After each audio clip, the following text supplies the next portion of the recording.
안녕하세요. 김삼면 변호사입니다. 29번째 함께 배우는 법, 함께법 시간을 가져보도록 하겠습니다. 오늘은 지난 시간에 이어서 재소전 화해 제도와 관련된 내용을 공부를 할 텐데요.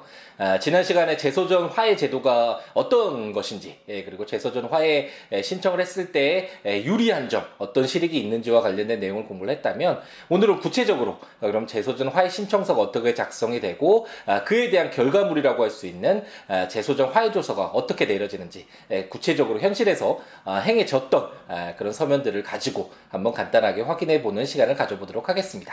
우리가 그동안 소장 작성법이라든지 가압류 신청서 작성법 이런 강의들을 통해서 이제 서면을 작성하는 법을 어느 정도 이제 배워가고 있죠.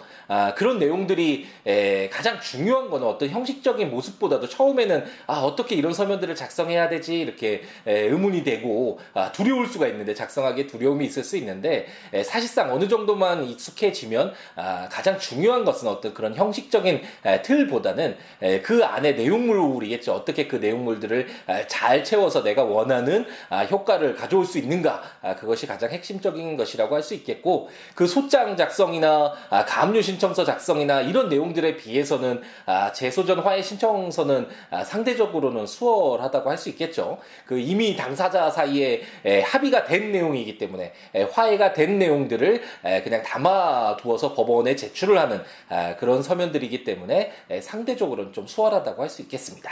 한번 신청서를 보면 재소전 화해 신청서 이렇게 제목은 당연히 적어야 되겠죠.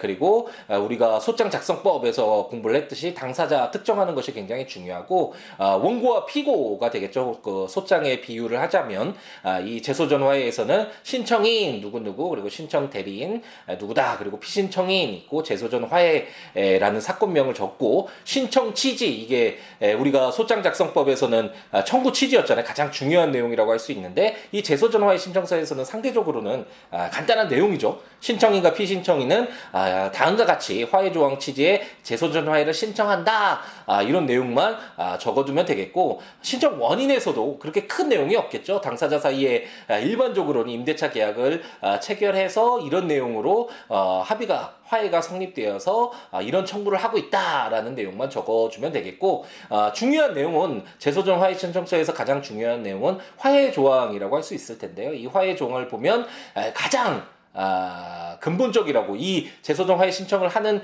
이유라고 할 수 있는데, 그 임대차 계약 기간이 만료가 되면 원상복구해서 명도를 하라 라는 이런 내용들이 담겨져 있어야지만, 우리가 지난 시간에 재소전 화해 제도의 장점과 관련된 강의에서 공부를 했듯이 그 어떤 판결을 받지 않더라도 이 재소전 화해만으로써 상대방이 만약 계약 기간이 만료됐는데 나가지 않는다거나, 아니면 임료를 미지급한다거나 임차인으로서의 어떤 의무를 불이행했을 때 바로 이 화해 조서를 가지고 집행권원으로서 강제 집행을 할 수 있는 장점이 있다라는 설명을 드렸었는데, 그렇기 때문에 이 화해 조항에서는 기간이 종료되면 그 건물을 명도를 해야 되고, 그리고 제 사항에서 보면 월 임대료를 연체를 한 경우에도 이렇게 즉시 명도하도록, 이런 내용들이 가장 핵심적인 내용이죠. 이런 내용들이 담겨 있어야지만 집행권원으로서 만약 임차인이 의무를 불이행했을 때 강제 집행을 바로 실행할 수 있을 테니까, 이런 내용들이 핵심적으로 담겨야 될 것입니다. 그 외에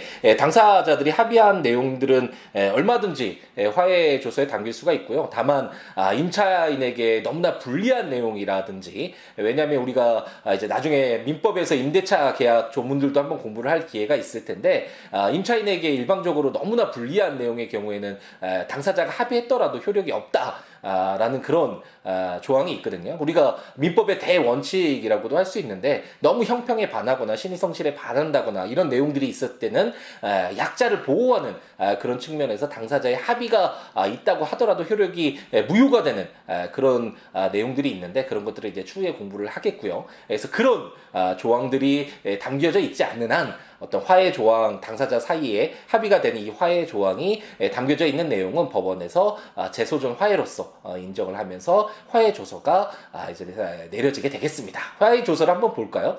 화해 법원에서 이런 재소전 화해 신청이 있었을 때 이제 화해 조서라고 해서 사건과 당사자 그리고 판사, 법원, 주사부 언제 어디에서 이런 재소전 화해 재판이 있었는지와 관련된 내용들이 나오고 당사자는 다음과 같이 화해했다. 그래서 화해 조항은 별지 화해 조항과 같다. 이 내용에서 일반적으로 당사자가 신청인이 신청한 화해 조항 그대로 이렇게 내용이 나오고 청구의 표시에는 청구 취지는 신청인과 피신청인 사이의 화해 조항은 다음과 같은 화해를 구한다. 그리고 청구원인은 별지 신청원인과 같다라고 해서 일반적으로는 재소전 화해 신청은 당사자에서 사이에 치열하게 이렇게 다투는 그런 사건들이 아니기 때문에 법원으로서도 그 신청서에 담겨져 있는 화해 조항이 크게 문제가 없다면 그대로 그걸 인용하면서 별지에 이렇게 첨부를 하는 형태로 해서 이렇게 화해 조서까지 내려지게 된다라고 보시면 되겠습니다. 재소전 화해 신청이 상대적으로는 소장이나 뭐 가압류 신청이나 여러 가지 이런 서류들에 비해서는 상대적으로 작성하기가 수월한 것은 사실인데요. 워낙 사건이 많다 보니까 재소전 화해 신청을 했을 때 굉장히 오랜 시간이 걸리더라고요. 그러니까 재소전 화해 신청을 할 때는 당사자 사이에 합의가 이루어진다면 좀 빠른 시일 내에 임대차 계약을 체결했을 때 바로 그와 함께 동시에 신청을 해야지만 최소한 2, 3개월의 재소전 화해 기일이 잡히는 게 그런 시간이 통상적으로 걸리더라고요. 이건 실무적인 그런 정보라고 할 수 있는데, 그러니까 서둘러서 이런 재소전 화해 신청을 해서 화해 조서를 받아 두어야지만 추후에 분쟁이 발생했을 때 이렇게 잘 해결할 수 있는 하나의 수단이 될 수 있지 않을까라는 생각을 해봅니다. 네, 법과 관련된 자료는 siwo.com에 있으니까 찾아오셔서 참고하시면서 도움을 받으시면 좋을 것 같고, 함께법 관련 자료는 siabooks.com에 담겨져 있으니까요. 강의 내용 참고하시면서 들으시면 좋을 것 같습니다. 그럼 다음 시간엔 이제 헌법에 규정되어 있는 가장 중요한 내용이라고 할 수 있는 우리 국민의 기본권과 관련된 내용들을 이제 하나둘씩 공부를 해보려고 하는데, 우리의 기본권 중 가장 중요한 내용이라고 할 수 있는 인간으로서의 존엄과 가치, 그리고 우리가 행복을 추구할 권리가 있다라는 그 헌법상 기본권 제10조에 담겨져 있는데, 그 내용을 한번 같이 공부를 해보도록 하겠습니다. 감사합니다.